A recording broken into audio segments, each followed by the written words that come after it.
Hello, everyone, and welcome to another GGB Supplier Showcase. My name is Jess Marquez, and I'm pleased to be joined here today with Andrew Crowe, Senior Vice President of Business Development for Sightline Payments, a leading payment provider and web developer within the gaming industry.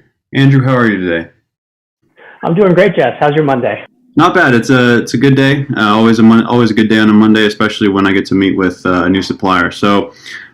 So I think in terms of the payment industry, especially for gaming, one thing that's a little bit confusing for myself and a lot of others is kind of deciphering where exactly within the pipeline that companies fall into and kind of what products they specialize in.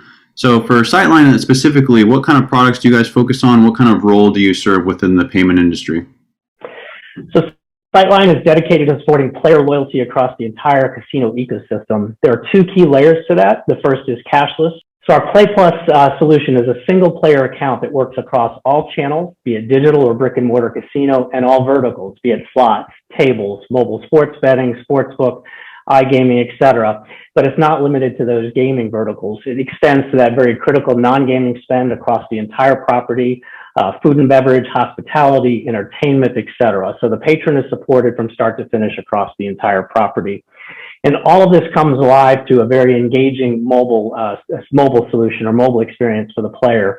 About a year and a half ago, we acquired the leading mobile provider to the casino industry called Joingo. So our Mobile Plus solution is a very nimble, modular mobile app solution for the casino market. We're live in over 120 locations today, and that'll be soon expanding to around 150 in the coming months.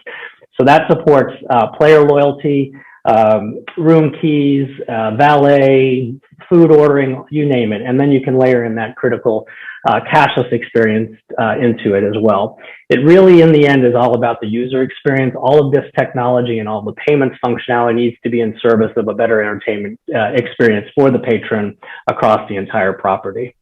Getting into the casino aspect of it, obviously this time of year is kind of Christmas in terms of the gaming industry with G2E coming up. So what are some of the company's plans for G2E? What will you be kind of highlighting and showcasing? So the focus over the last year between the two G2E conferences has really been refining that customer experience. So we'll be unveiling a new, much more nimble and better approach to the way cashless comes alive at point of sale.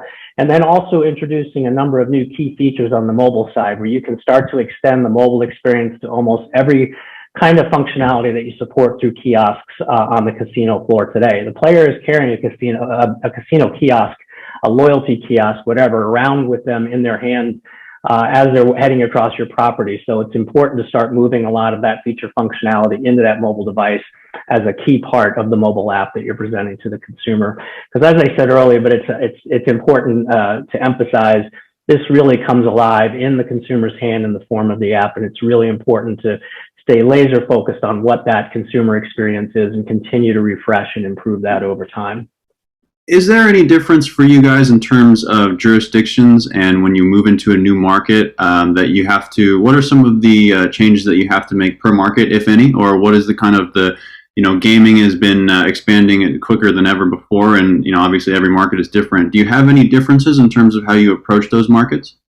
We do. You've hit on a critical component, one of our real strong skill sets. It's partnering with our operators and partnering with the regulators in each new market that we enter together. And it's not even a sales pitch. It really is a partnership where we go in and explain in great detail how this modern technology works so that the regulators can be very thoughtful in how they design the regulations. Because in most cases, the state-by-state or jurisdictional regulations don't even contemplate what we're talking about in the form of cashless. So we go in side by side with our operator partners as they expand into each new market, meet with the regulators, explain the solution, answer any and all questions that they have so they can get comfortable with what we're bringing into the market, and then again, be thoughtful in how they craft the regs to support it. And so kind of moving beyond G2E now, it's kind of the $1 million question for all companies, but specifically for Sightline, what is the upcoming pipeline? What's coming down the pipeline for the next few years, say 3 to 5 years? So right now, the focus for us is execution. So it's important that we stay super focused on executing on the deals that we have now, focused on improving and enhancing that user experience that I alluded to. And we will be announcing a number of key new casino operators adopting our cashless solution and expanding into additional states going forward. I mentioned we have about another 30 mobile apps going live with another 30 casinos in the very near future. And then you will likely see, just as we acquired Joingo a year and a half ago, you'll likely see a handful of acquisitions that are, key strategic enhancements to what we bring to market, things that are ancillary and supportive of what we do today. So that's going to be the focus over, let's say, the next 12 to 18 months. We've also are expanding into Canada. That's our first foray outside the U.S. Canada is a similar market, but much like the regulatory conversation earlier, there's a lot of thought and effort that has to go into both the banking regulations as well as the gaming regulations as we support this cashless solution in a new market like Canada. But with the Canadian sports market opening up, a number of our U.S. customers are stepping into the Canadian market, so we are following them there, as well as expanding and extending our brick and mortar solution that I alluded to a number of operators in the Canadian market also, starting with the province of Ontario.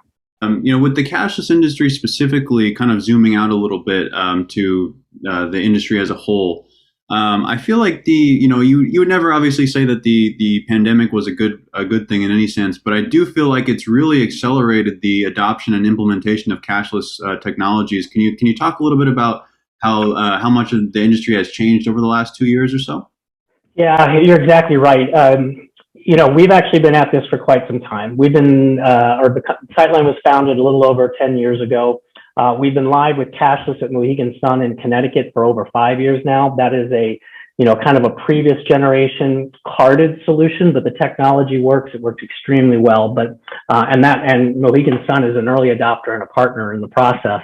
But it really was, while we had been focused on since the repeal of PASPA supporting the digital market for sports, and there's been massive, the markets have been exploding across the country for that.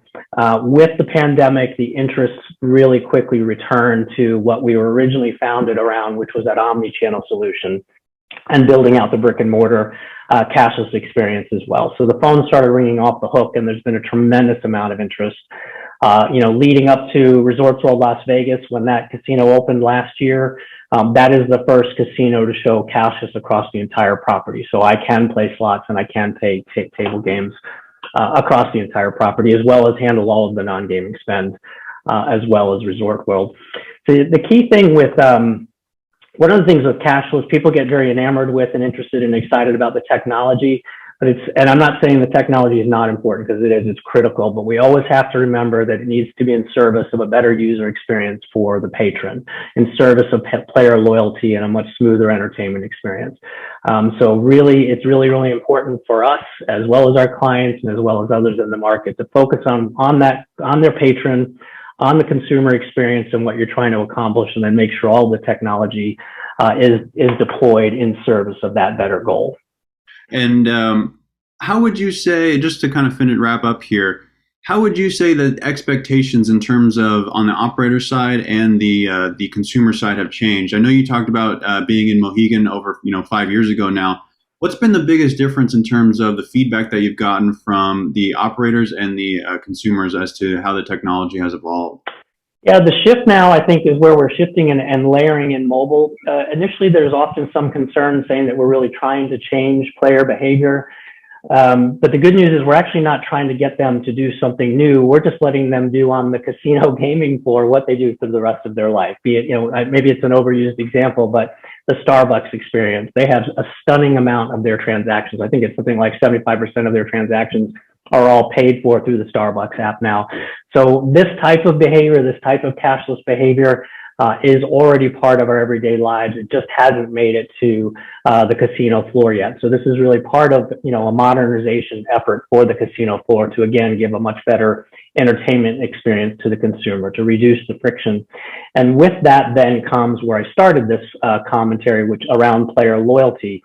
It's a little early, kind of small sample sizes to say something definitive, but we are seeing some pretty significant lifts in revenue from players when they adopt cashless. And we're seeing ranges from anywhere from 10 to 25% increase in the revenue by player when they're going to a cashless experience versus if they were sticking with the traditional cash experience. And that can be quite meaningful. So all of this, again, is also in service of that ultimate player loyalty. Gotcha. Well, Andrew, I thank you very much for joining me. The technology is certainly cutting edge, and I'm excited to see where it goes, especially from G2E onward. So good luck to you and to Sightline moving forward. And again, I thank you. Sounds good. Thank you, Jess. We'll see you at G2E. All right, sounds good. Thank you for joining us for the GGB Gaming Supplier Showcase, our exclusive look at the best products and services produced by vendors for the gaming, iGaming, and sports betting industries. For more information about the GGB Supplier Showcase, contact Terry Brady at tbrady@ggbmagazine.com.